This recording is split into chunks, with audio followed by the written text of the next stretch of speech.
Good things are costly. In the world ye shall have tribulation, but be of good cheer, I have overcome the world.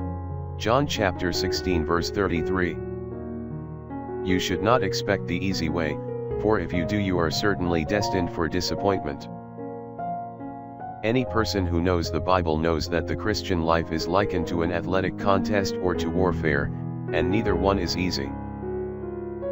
Jesus warned his followers to count carefully the cost, and that certainly does not speak of an easy way.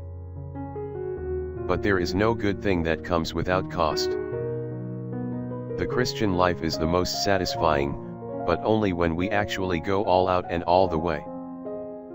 It is the Christian who tries to compromise who finds life miserable, for he has all the problems, without the fellowship that comes through surrender. For every trial and test, Christ supplies an abundance of grace with which to bear it, and in our weakness we are made strong. Prayer for the day.